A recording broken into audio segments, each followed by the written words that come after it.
जिन स्वानुभूति से खिरे मम स्वानुभूति मधिगिरि श्री विमल धारा जैन श्रुत आनंद अमृत से भरी समता प्रवाह बहावती रागादि विकल्प तोड़ी के माँ सरस्वती प्रतिभाव वंदन वंदना जिन जोड़ी के।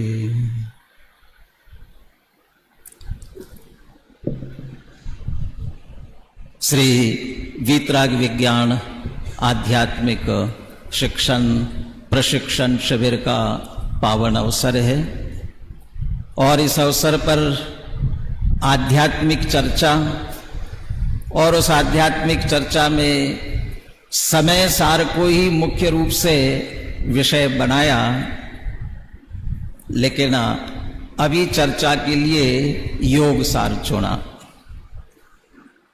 उस समय सार की रूपरेखा भी हमने ही बनाई और ये भी विचार किया कि जो भी स्वाध्याय लेंगे उन सबको भी समय सार विषय पर ही स्वाध्याय लिया जावे। लेकिन दोपहर की संगोष्ठी तो समय सार पर चली रही है, बाकी प्रवचन के लिए वक्ताओं को फिर थोड़ा सा छूट रखा। लेकिन योग सार ले रहे हैं तो ये समय सार और योग सार में कुछ अंतर है क्या? तो समय सार ही योग सार है और योग सार ही समय सार है, इसमें कोई अंतर नहीं है। और जैसा कि अभी कहा कि दोपहर की चर्चा में भी ये बात आई थी कि योग सार है आचार्य कुंद कुंद देव के ग्रंथों का आधार लेकर के ही योगिंदु देव ने इसकी रचना की है। यदि हम ऐसा कहें, जैसे आदरणीय डॉक्टर साहब ने आचार्य कुंद कुंद द्विसहस्राब्दी समारोह के अवसर पर कुंद कुंद शतक आचार्य कुंद कुंद देव के ग्रंथों में से 100 गाथाओं को निकाल करके कुंद कुंद शतक की रचना की थी, ऐसे ही मानो योगिंदु देव ने 6वीं से 11वीं शताब्दी इतना काल लिखा है आपका, क्योंकि अपने आचार्य अपने संबंध में कुछ लिखते नहीं हैं, कब हुए थे। उतने काल पहले आचार्य कुंद कुंद देव के ही साहित्य का सार लेकर के उन्होंने इस योग सार ग्रंथ की रचना की है। इसलिए आचार्य कुंद कुंद देव और समय सार से अलग कोई विषय वस्तु इसकी नहीं है, ये बात भी सहज अपने समझ में आ जाएगी। योग सार है क्या? योग माने क्या? किसे कहते हैं योग? 3 तरह से हम यदि योग की चर्चा करें, एक चर्चा करें शरीर शास्त्र की दृष्टि से, एक चर्चा करें गणित की दृष्टि से और एक चर्चा करें आगम की दृष्टि से। इन तीनों अपेक्षाओं से यदि बात करते हैं तो योग का अर्थ क्या? यदि शरीर दृष्टि से विचार करेंगे तो योग का अर्थ क्या होगा? अब योग कहेंगे तो ये नए लोगों को तो ख्याल में नहीं आएगा, योगा कहेंगे तो जल्दी ख्याल में आ जाएगा। योगा चलता है ना आजकल बहुत। क्या होता है योगा में? देखो अम्मा जी हाथ ऊंचा करके बता रही है, बाबा रामदेव का अटेंड करती है लगता है बहुत। हाँ? ये जो योग है, आसन है, प्राणायाम है, उसमें बहुत सारी बातें हैं। ये योग सीधा शरीर की मुख्यता से है। शरीर को स्वस्थ करने में कारण तो बन सकता है, लेकिन जो हमारा प्रयोजन है उस प्रयोजन को सिद्ध करने वाला नहीं है। इसलिए ये योग तो हमारे लिए सारभूत नहीं हो सकता। दूसरा योग अंक गणित का है। वहां योग किसे कहते हैं? जोड़ना, घटाना, जोड़ना। वो जोड़ भी लिया तो अंकों को जोड़ लिया, उससे हमारा क्या प्रयोजन सिद्ध होने वाला है? वह भी हमारे लिए सारभूत नहीं है। आगम की दृष्टि से योग की बात करते हैं तो आगम में किसे योग कहा? काय वांग मना कर्म योग, मन वचन काय, इसे योग कहा। अभी मैंने सूत्र बोला, कौन से ग्रंथ का सूत्र था? तत्वार सूत्र का। इसका अगला सूत्र भी तो है, काय वांग मन कर्म योग, और आगे क्या है? सहस्रवा। इसका मतलब है मन वचन काय का वो जो योग है, वह योग तो कर्म के आश्रव के लिए ही कारण है, तो इसका मतलब वह भी हमारे लिए सारभूत नहीं है। फिर कौन सा योग बचा? अभी भी कोई और योग है क्या? तो वास्तव में जिस योग की बात हम शरीर की दृष्टि से कर रहे थे, जिस योग पर एक पूरा योग दर्शन खड़ा हुआ है, वास्तव में उस योग दर्शन में भी योग की वास्तविक परिभाषा दी गई है, योगश्चित्त वृत्ति निरोधा। योग क्या है? चित्त वृत्ति का निरोध, अर्थात हमारी चित्त वृत्ति जो बाहर घूम रही है उसको रोकना, और उसे रोकने के लिए फिर वह यम, नियम, संयम, आसन, प्राणायाम, प्रत्याहार, वे अष्टांग योग है उसके, और उसमें धारणा, समाधि और ध्यान तक पहुंचते हैं, तब वो योग पूरा होता है। लेकिन वहां तक पहुंच कौन पाता है? वहां तक पहुंचना किसको है? शरीर स्वस्थ हो गया, उसमें आनंद आ गया, तो उसी में मस्त होकर के रह जाते हैं। वो योग भी हमारे काम का नहीं है। फिर योग कौन सा है?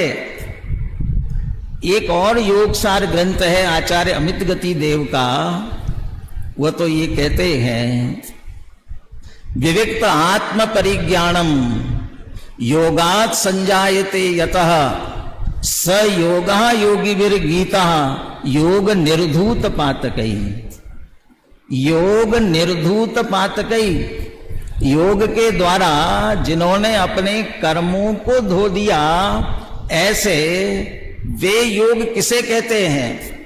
विविक्त आत्म परिज्ञानम यस्मात् संजायते, जिससे एकत विभक्त आत्मा का ज्ञान होता है, उसका नाम योग है।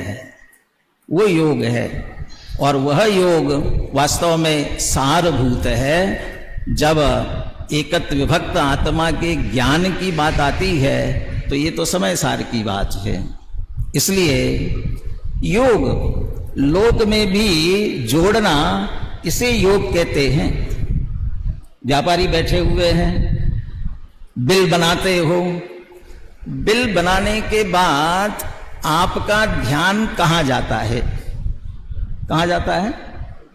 टोटल पर। वो तो अंग्रेजी में अब टोटल लिखने लगे, हिंदी में लिखा होता तो नीचे क्या लिखा होता? योग लिखा होता। तो आपको तो क्या हुआ क्या नहीं हुआ इससे मतलब नहीं है, आपके लिए सार तो क्या है? योग है। वहां जोड़ लिया आपने, जुड़ा तो आपको सारभूत लगा, लेकिन कहां जुड़ना? ये जुड़ना योग है, जोड़ना योग है, लेकिन कहां जुड़ना, कहां जोड़ना हमारे लिए सारभूत हो सकता है, ये योग सार ग्रंथ हमें सिखाता है। बहुत बढ़िया उजाला यहां हॉल में हमें दिखाई दे रहा है। ये उजाला हो रहा है, यहां पर वायर जोड़ा गया है। ये इतना बढ़िया उजाला कब हुआ? जब इसको बराबर सही तरीके से सही जगह पर जोड़ा गया तो उजाला हुआ। और यदि गलत तरीके से गलत जगह जोड़ा गया होता तो क्या होता? विस्फोट होता और आग लग जाती। बस यही ये ग्रंथ हमें समझाना चाहता है। तो समय सार भी यही समझाता है, फिर योग सार क्यों ऐसा? बस इसके लिए कभी कभी ऐसा लगता है कि समय सार ही समय सार, थोड़ा कुछ नया होना चाहिए, अलग होना चाहिए। अलग कुछ भी नहीं है, वही है। प्रमेय रत्नमाला नाम का एक ग्रंथ है, हमारे शास्त्रीय विद्यार्थी बैठे जानते हैं, परीक्षा मुख ग्रंथ की टीका है। वह परीक्षा मुख ग्रंथ की टीका लिखने वाले लघु अनंत वीर आचार्य हैं। वे कहते हैं परीक्षा मुख ग्रंथ पर टीका पहले भी लिखी, प्रमेय कमल मार्तंड प्रभाचंद्र आचार्य उन्होंने लिखी। तो कहते जब प्रभाचंद्र आचार्य की इतनी बढ़िया टीका है, फिर आप प्रमेय रत्नमाला क्यों लिख रहे हो? तो ये कहते हैं प्रवेंदु वचनोदार चंद्रिका प्रसरे सती मादृशा कनुगण्यन्ते ज्योतिरिंगन सन्निभा। अरे उनके जैसी बड़ी टीका उपलब्ध है तो मैं तो उनके सामने जुगनू जैसा हूं, तो मेरी क्या गिनती? फिर आप इसकी नई रचना क्यों कर रहे हो? तो वहां वे उदाहरण देते हुए कहते हैं कि ये जो वचन है, ये है वचन तो सभी पुराने ही, लेकिन उन्हीं पुराने वचनों को नए ग्रंथ के रूप में रच दिया जाए तो रुचिकर लग जाता है। कि कैसे? यतवद नद्या नव घटे जलम, पानी तो वही है, यदि पुराने घड़े में भरा हो उतना रुचिकर नहीं लगता, लेकिन नए घड़े में भर दिया जाए तो रुचिकर लगने लगता है। तो बात तो वही है, लेकिन उसी बात को योगिंदु देव, आचार्य योगिंदु देव ने योग सार नामक नए ग्रंथ में लिखा। कौन सी भाषा में लिखा मालूम है आपको? कौन सी भाषा में लिखा है ये अपभ्रंश भाषा में लिखा। अपभ्रंश क्या होता है? अपभ्रंश माने भ्रष्ट भाषा, जो संस्कृत प्राकृत और उससे जो भ्रष्ट हो गई, बिगड़ गई, लेकिन बिगड़ती बिगड़ती फिर उसमें से हिंदी निकल आई, लेकिन वो जो बिगड़ी हुई भाषा थी उस भाषा में लिखा। योगिंदु देव को संस्कृत प्राकृत नहीं आती थी क्या? नहीं आती थी। अरे प्राकृत ग्रंथों के आधार से तो अध्ययन किया, और संस्कृत के भी विद्वान थे।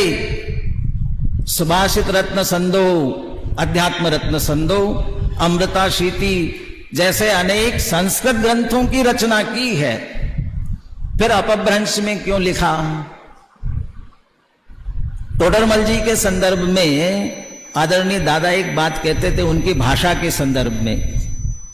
तोडरमल जी भी संस्कृत के प्राकृत के विद्वान थे। वे चाहते तो संस्कृत प्राकृत में लिख सकते थे, लेकिन उन्होंने संस्कृत प्राकृत में नहीं लिखा और ब्रज भाषा में भी नहीं लिखा। कौन सी भाषा में लिखा? भुंडारी भाषा में लिखा। तो कहते थे जिस कारण से उन्होंने संस्कृत प्राकृत में नहीं लिखा, उसी कारण से ब्रज में भी नहीं लिखा, भुंडारी में लिखा। क्या मतलब? वो तो एक चाहते थे उस समय जो वहां भाषा प्रचलित है और जन भाषा सामान्य जन भी समझ सके, इस भाषा में लिखना चाहते थे। संस्कृत प्राकृत नहीं समझते, और उस समय ब्रज भाषा साहित्य की भाषा थी, तो साहित्य वाले समझते, तो सामान्य जन नहीं समझ पाते। ऐसे योगिंदु देव ने संस्कृत में भी लिखे, लेकिन सामान्य जनों को उस समय प्रचलित सरल भाषा में समझ में आ सके, इसलिए अपभ्रंश भाषा में लिखा। और उसमें भी सबसे छोटा जो छंद होता है ना, वो छोटा छंद कौन सा? दोहा। वो दोहा में लिखा, सबसे छोटा छंद। बिहारी ने भी 100 दोहे लिखे, 700। सतसैया के दोहरे जो नाविक के तीर, देखन में छोटे लगे भाव करे गंभीर। बिल्कुल ऐसे ही ये दोहे भी है, बहुत मार्मिक है, बहुत सारी मार्मिक चर्चा इसमें आती है। प्रारंभ की थोड़ी चर्चा करते हैं और योग सार के माध्यम से जो आचार्य कहाँ जुड़ना चाहिए और कहाँ नहीं जुड़ना चाहिए, इसकी चर्चा क्रमशः आगे करेंगे। अभी कहीं कहाँ जुड़ना, योग सार वह सार्थक है, ये मंगलाचरण के साथ उसका फल बताते हुए सिद्ध करते हैं। तो मंगलाचरण की 2 गाथाएं हैं, इन 2 गाथाओं को पढ़ते हुए योग सार कैसे सारभूत है इसकी चर्चा करते हैं। पहले लीजिए मंगलाचरण की गाथा, आपके सामने भी आ जाएगी। आ गई? बोले, निम्मल झान परिठिया कम कलंक डहे, अप्पालद्धउ जेण परु ते परम प्रणवे। अभी कमलचंद जी साहब बनारसीदास जी का एक छंद सुना रहे थे, ज्ञान बिनान शिव पंथ सूझे, और उसमें अंतिम उदाहरण क्या था? ध्यान बिना मन की गति न थम्बे, ध्यान के बिना मन की गति स्थिर नहीं होती। उसी से यहां चर्चा कर रहे हैं। यहां पहले दोहे में सिद्ध भगवंतों को नमन किया, अगले दोहे में अरहंत भगवंत को नमन करेंगे। वे सिद्ध भगवान सिद्ध कैसे बने, वे अरहंत भगवान अरहंत कैसे बने? सिद्ध भगवान यदि सिद्ध बने हैं तो योग सार से बने हैं, अरहंत भगवान यदि अरहंत बने हैं तो योग सार से बने हैं। ये कैसे? सिद्ध भगवंतों ने 8 ही कर्मों का अभाव कर दिया, अरहंत भगवान ने 4। चले अगला छंद भी पढ़ लेते हैं, अगला दूसरा भी लीजिए। घाई चौक किवु विलवु अनंत चौक पदिठु, तहजिन इंदह पयण विवे अखमि कऊ सुइठु। 4 घाती कर्मों का नाश कर अनंत चतुष्टय रूप पद प्राप्त कर लिया और निर्मल ध्यान से कर्म कलंक जला करके उत्कृष्ट आत्मा को प्राप्त कर लिया।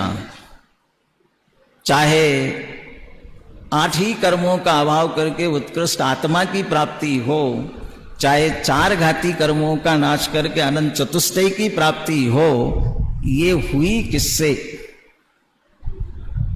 पहले दोहे में तो कह दिया, निम्मल ध्यान परित्या, निर्मल ध्यान में स्थित होकर के। और निर्मल ध्यान में स्थित होने के लिए क्या किया? सारे जगत से अपने उस उपयोग को हटा करके अपनी आत्मा में जोड़ा, और अपनी आत्मा में जोड़ा तो उस योग से, उसके जोड़ने से सारे कर्मों का अभाव हुआ और निर्मल आत्मा की प्राप्ति हुई। ऐसे ही अरहंत भगवान ने भी अपने उपयोग को अपने में जोड़ा तो 4 घाती कर्मों का अभाव करके अनंत चतुष्टय की प्राप्ति हुई। इसके अलावा और कोई दूसरा उपाय नहीं है। इसके अलावा और जितने उपाय किए, श्रीमद जी का जो छंद आता है, यम नियम संयम आप कियो, पुनि राग विराग अथाह लयो, ये पूरा उपवास किया, क्या क्या किए, ये पूरी लिस्ट बना दी। हाँ, वनवास लियो, मुख मौन रहो, ये सारे काम किए और अंत में क्या कहा? इतना सब करने के बाद भी हजु कर्यो न हाथ पर्यो, लेकिन अभी तक भी कुछ भी हाथ नहीं आया, तो अब क्यों न विचारत है? अब कौन रहा उन साधन से? अभी कुछ और साधन रहा क्या? नहीं रहा। तो क्या साधन रह गया? ये बाहर के साधन तो अनंत बार कर लिए, बाहर तो बहुत बार जुड़ गया, लेकिन यहां एक बार भी नहीं जुड़ा, इसलिए काम नहीं हो पाया। और जिन्होंने यहां जोड़ लिया उन्होंने अपना काम कर लिया। तो जिन्होंने जोड़कर अरहंत और सिद्ध दशा प्राप्त कर ली है, उन्हें नमन करते हुए यहाँ कहते हैं, मैंने आचार्य योगिंदु देव कहते हैं, मैंने ये काव्य पथ अपना लिया है और मैं ये दोहे लिखने जा रहा हूं। ये दो दोहों का पद्यानुवाद पढ़िए। सब कर्म मल का नाश कर, अरे प्राप्त कर निज आत्मा। जो लीन निर्मल ध्यान में नम कर निकल परमात्मा। सब नाश कर गण गाति, अरि अरिहंत पद को पाली। कर नमन उन जिन देव को, यह काव्य पथ अपना लिया। योगिंद्र देव कहते हैं, मैंने अरहंत और सिद्ध भगवंतों को, जिन्होंने इस योग सार को अपना करके उसका फल प्राप्त कर लिया है, मैं काव्य पथ अपना रहा हूं और लिख रहा हूं। लेकिन किन के लिए, इस पर हमें ध्यान देने की बात है। और अगली जो बात कह रहे हैं वह हमारे ऊपर घटित होती है कि नहीं, ये हमारे लिए है कि नहीं है, इस पर थोड़ी बात करते। वो किन के लिए लिखने जा रहे हैं। तीसरा छंद, संसार भय भीयः मोक्षं लालसियाम, अप्पा संबोहन कई दोहा एक मणाम। पद्यानुवाद भी पढ़िए। कि अभिलाष अर भय भीत है, संसार से है समर्पित यह देशना, उन भव्य जीवों के लिए। किन के लिए है देशना? अब अपने अपने अंदर सोच करके विचार करके देखे। दो शर्त लगा रहे हैं। कौन सी है? मोक्ष की अभिलाष और भयभीत है संसार से। आचार्य योगिंदु देव कहते हैं, सारी जिनवाणी वो कहते हैं हमारी ये देशना उन भव्य जीवों के लिए समर्पित है। क्यों? औरों के लिए कर देंगे तो क्या हो जाएगी? अरे निरर्थक चली जाएगी। यदि भूमि उपजाऊ न हो, ऐसी भूमि पर, बंजर भूमि पर बीज डाल दिया जाए तो क्या हो जाएगा? बीज व्यर्थ चला जाएगा, नष्ट हो जाएगा। और भूमि तो बहुत बढ़िया तैयार है और बीज न डाला जाए तो क्या हो जाएगा? घास फूस हो जाएगी, फसल तो मिलने वाली नहीं है। तो क्या करना चाहिए? भूमि भी अच्छी तरह से तैयार हो और तब उस पर उचित समय पर बीज डाल दिया जाए तो फिर फसल की प्राप्ति हो। यहां योगिंदु देव कह रहे हैं, हम भी ये तत्व ज्ञान रूपी बीज कहां डालना चाहते हैं? जहां भूमि अच्छी तरह से तैयार हो। और उस भूमि की तैयारी है जिन्हें मुक्ति की अभिलाषा है और संसार से भय लगता है। अपने आप में विचार करके देखो, सचमुच में ऐसा है क्या? संसार से भय लगता है? यदि संसार से भय लगता है तो 5 इंद्रिय विषयों से रुचि हटनी चाहिए। कुटुंब परिवार से आसक्ति घटनी चाहिए। व्यापार धंधा कमाई से घटना चाहिए। इसमें घट रही है क्या? ये जितना बढ़ता है उसमें आनंद आता है कि दुख लगता है? लक्ष्मी बढ़ी, अधिकार भी पर बढ़ गया क्या बोली वे, कुटुंब और परिवार क्या है वृद्धि नए पर तोलिए। अरे संसार का बढ़ना यह नरदेह की हार है। तो ये बढ़ता है तो में आनंद आता है कि दुख लगता है? यदि संसार से भय नहीं है और मुक्ति की अभिलाषा नहीं है तो फिर जिनवानी सुनने की पात्रता अभी हमारे अंदर आई नहीं है। कहां रुचि लग रही है? एक बच्चे को बहुत बुखार आ रहा था और वो बुखार में खाने की रुचि और वो कम होती है, तो उसे खाने तो दिया नहीं जा रहा था। तो सब लोग कहते थे उसे कड़वा चिरायता पिला दो, फलानी दवाई दे दो, फलाना काढ़ा पिला दो, ये सब कह रहे थे। इतने में एक किसी ने पीछे से कहा कि इसे बढ़िया घी का हलवा बना करके खिला दो गरम गरम। तो बच्चा कहता है देखो देखो वो क्या कह रहे उनकी बात सुनो, बाकी जो कह रहे उनकी मत सुनो, ये जो कह रहे उनकी बात सुनो। अरे वो जो कह रहे हैं तुम्हारी मौत कह रहे हैं। यदि जिस स्थिति में हो और इसमें तुमने घी का हलवा और खा लिया तो तुम स्वस्थ होने की जगह और क्या हो जाओगे, अस्वस्थ हो जाओगे। लेकिन उस बच्चे की रुचि किधर हो रही है?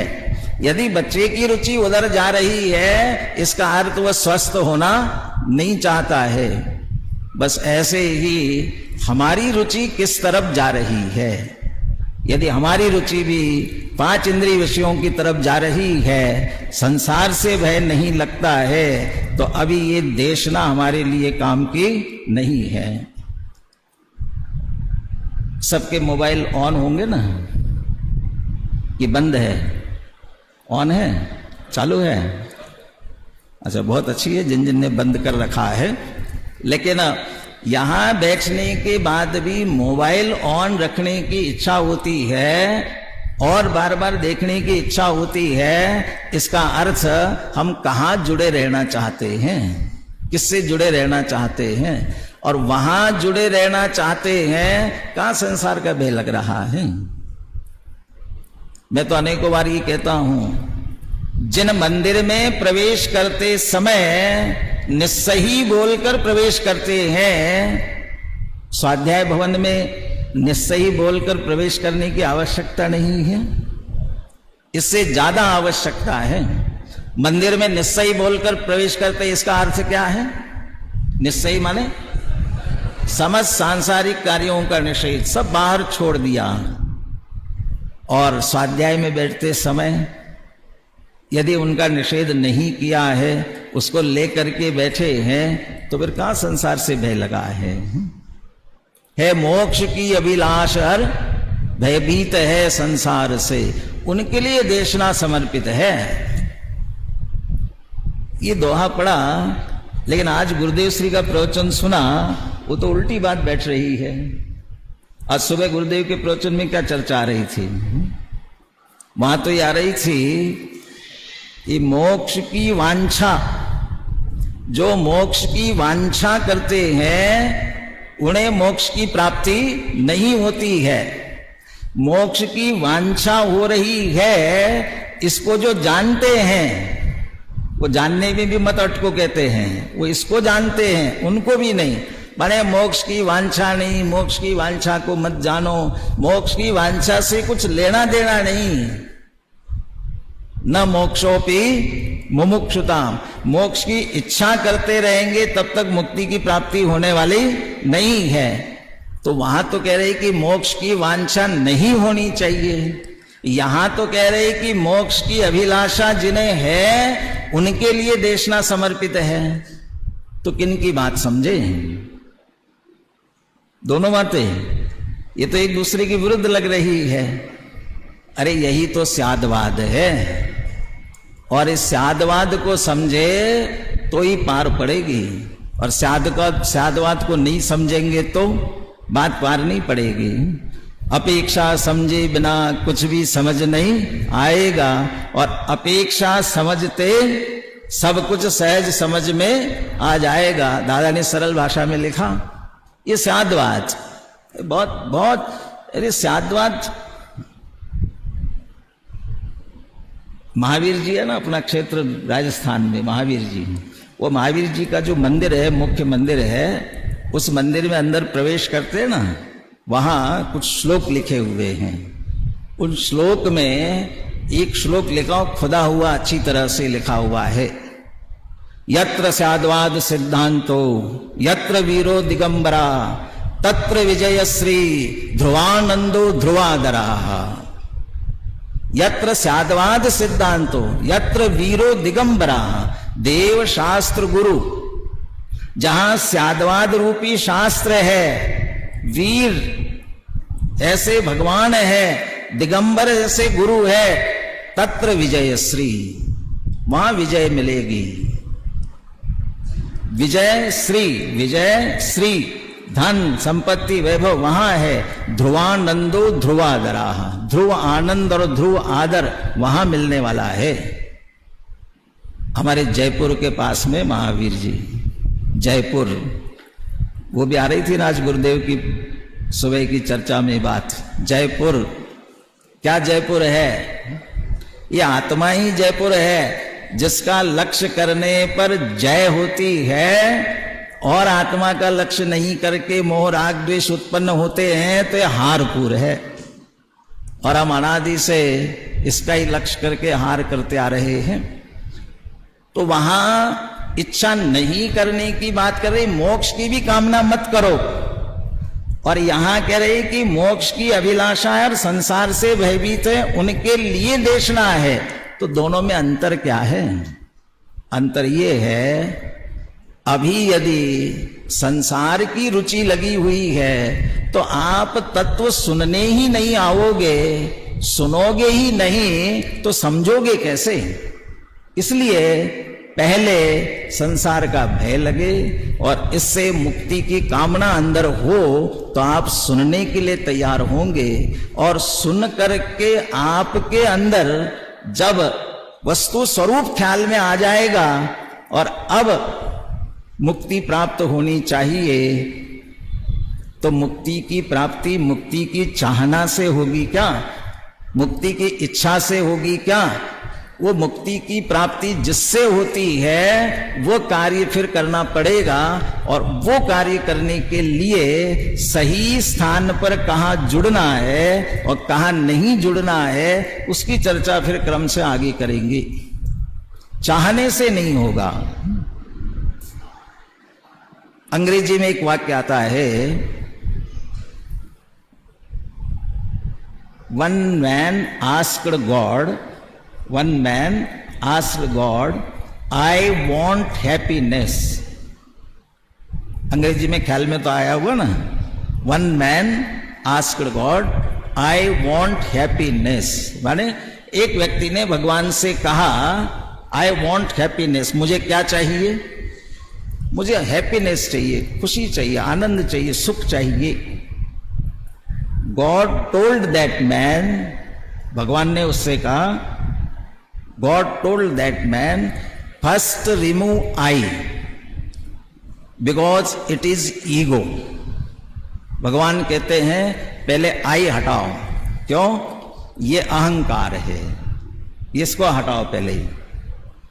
Then remove want because it is desire, उसका वांट हटाओ, क्यों? ये इच्छा है, ये कामना है, ये वासना है, इसमें मांग की जा रही है, इसको हटाओ। क्या क्या हट गया? आई वॉन्ट हैप्पीनेस, आई हट गया, वॉन्ट हट गया, then there will rest happiness, happiness and happiness. फिर क्या रहने वाला है? Happiness, happiness. क्यों? वो सहज स्वभाव है, ये सहज रहने वाला है। लेकिन जब ये बात समझ में आती है तब उसकी वांछा भी छोड़ने की बात करते हैं। और उनके लिए ये देशना है। हम देशना सुनते हुए भी हमारे अंदर 5 इंद्रिय के विषयों की लालसा, 5 इंद्रिय विषयों की रुचि वैसी की वैसी अंदर पड़ी हुई हो तो हमारी लिए देशना व्यर्थ चली जाएगी। बहुत चर्चा होती है कि इतने वर्ष हो गए सुनते सुनते, क्यों फर्क नहीं पड़ा हमें? वह अगले दोहे में कहते हैं क्यों फर्क नहीं पड़ा। बोलिए चौथा दोहा बोलिए। काल अनाई अनाई जीवो भवसाय रुजि अनंतु मिच्छा दंसन मोहियवो न विसुह सुख जिपत्तु। बोलिए।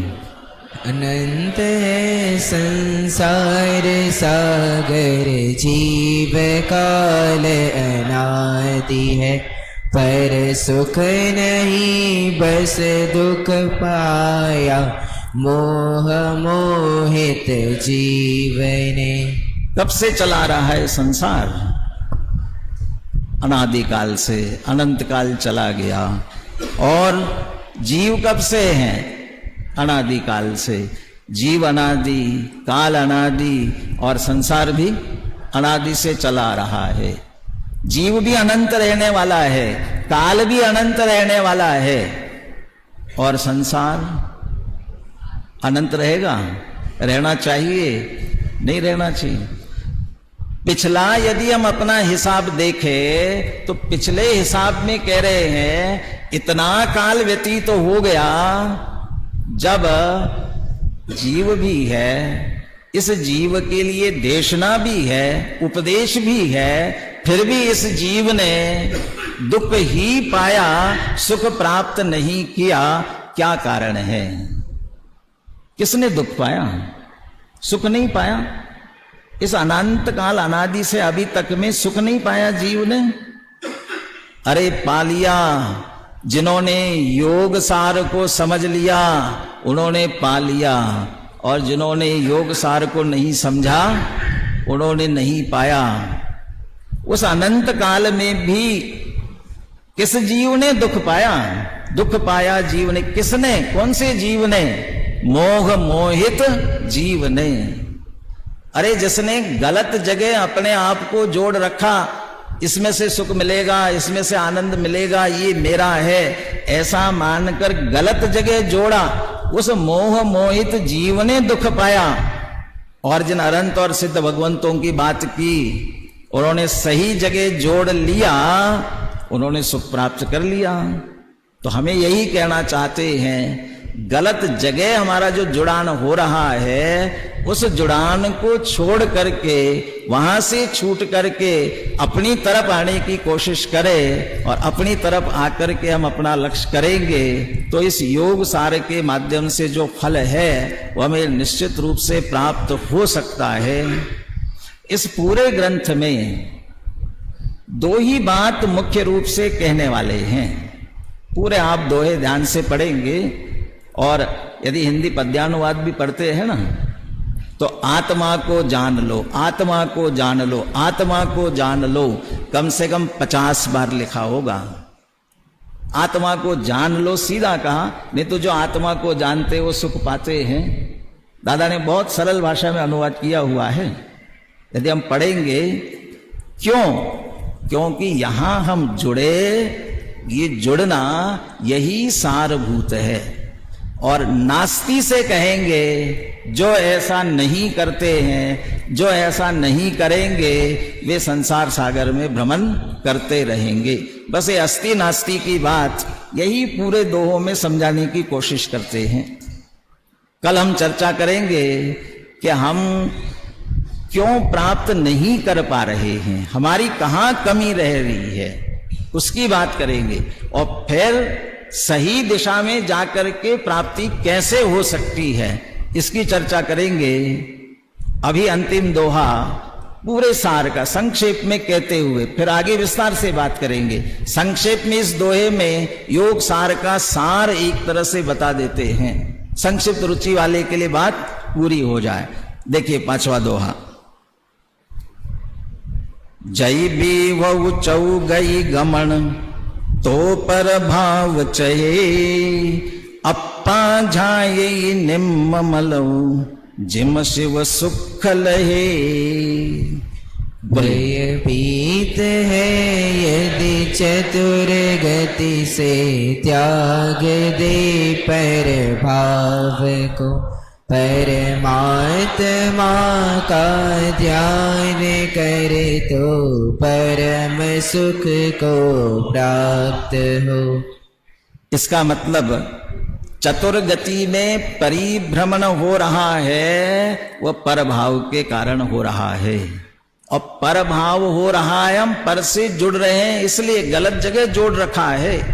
और अब यदि उससे छोड़ना चाहते हैं, परमात्मा का ध्यान कर तो परम सुख को प्राप्त हो, तो पर भाव को छोड़कर स्वभाव का लक्ष्य करेंगे, स्वभाव का आश्रय या परमात्मा का ध्यान कर कहा है। वो अनुवाद में शब्द जोड़ने पड़ते हैं ना, इसलिए परमात्मा शब्द लिखा है, लेकिन मूल शब्द है अप्पा जाए निम्ममलो।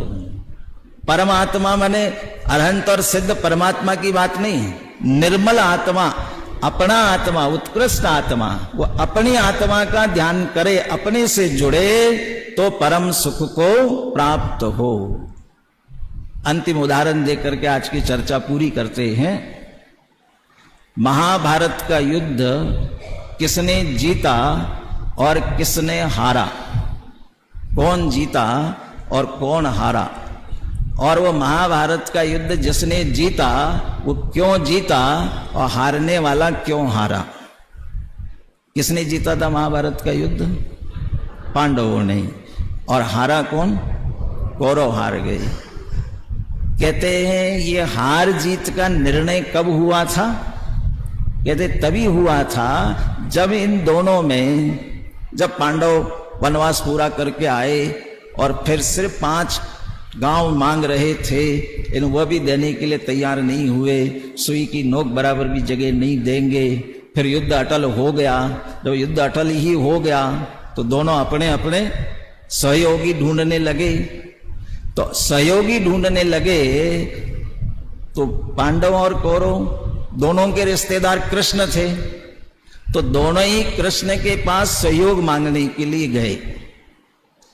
कौरवों की तरफ से दुर्योधन गए और पांडवों की तरफ से अर्जुन गए।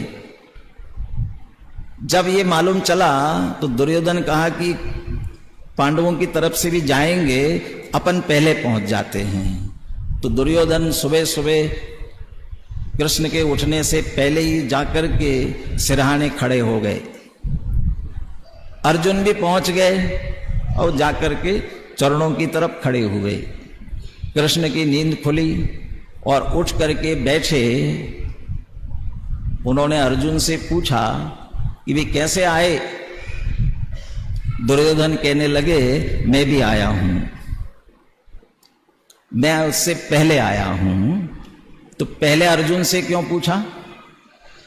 चरणों की तरफ खड़े थे ना, उठते ही निगाह पड़ी तो पूछा। तो दुर्योधन ने कहा तो सिर पर आके खड़ा हुआ था। तो नहीं मैं भी आया हूं। तो बोले अब मैं पहले आया हूं। तो बोला अच्छी बात है तुम भी आए हो, तो बोलो क्या बात है। तो बोला युद्ध अटल है। वो तो कृष्ण को मालूम ही था, सुलह करने की बहुत कोशिश की थी, नहीं हुआ। तो बोलो। तो बोला युद्ध अटल है और हम आपका सहयोग चाहते हैं। बोला अर्जुन हम भी सहयोग लेने के लिए आए हैं। अब बोले दोनों सहयोग चाहते हैं तो दोनों को सहयोग करना कैसे संभव है? तो बोले कोई बात नहीं, दोनों आप सहयोग लेने के लिए आए हैं तो ऐसा है, मेरी सारी सेना एक तरफ और अकेला मैं एक तरफ। वो भी कैसे?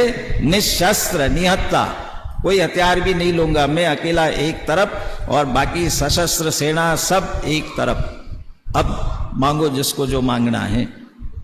दुर्योधन ने कहा मैं पहले आया हूं, मैं पहले मांगूंगा। तो ठीक है भाई तुम मांगो। दुर्योधन ने क्या मांगा? सारी सेना मांग ली। अब अर्जुन से कहा मांगो, अब बचा क्या है? बस आप ही बचे अकेले निहत्ते।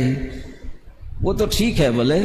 फिर भी अर्जुन से पूछा यदि तुम्हें पहले मांगने का अधिकार मिलता तो तुम क्या मांगते? तो भी कहा अर्जुन ने तब भी मैं आपको ही मांगता, आपको ही चुनता। वहां उनके हिसाब से कहा गया उसी दिन महाभारत के युद्ध का निर्णय हुआ था। उनके वाक्य लिखे रहते हैं, यत्र माने जहां सत्य में सत्य, जहां सत्य है वहां विजय है, जहां धर्म है वहां विजय है, और जहां कृष्ण है यतो कृष्णस्ततो जयाः। जिधर कृष्ण है इधर यतो धर्मस्ततो जयाः, यतः कृष्णस्ततो जयाः। जिधर धर्म है जिधर कृष्ण है उधर विजय। तो उसी दिन निश्चित हो गई थी। और उन्हें कृष्ण तो भगवान मानते हैं ना। अब आप बताइए क्या हुआ?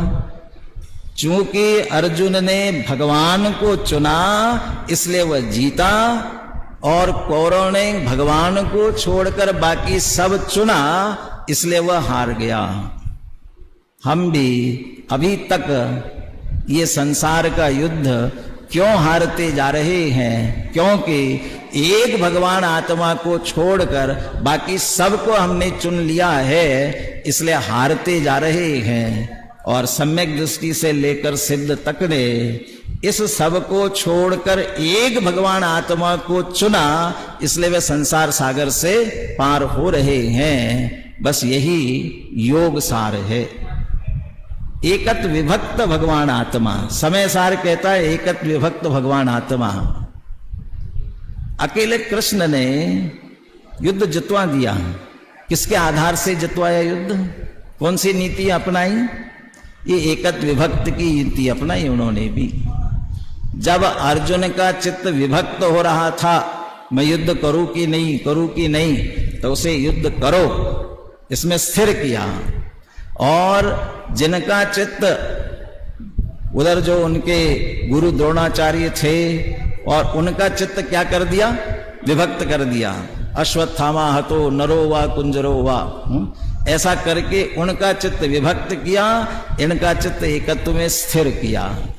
बस इसी तरह हम भी यहां इस दोहे में यही कहा है, त्याग दे पर भाव को, समस्त पर को छोड़कर अपनी निर्मल आत्मा से हम यदि अपने आप को जोड़ते हैं तो यही सारभूत है। इसी से परम सुख की प्राप्ति हो सकती है। ऐसा हम अपने स्वरूप को जोड़े और अनंत सुख को प्राप्त करें। इसी मंगल भावना के साथ अभी की चर्चा अपन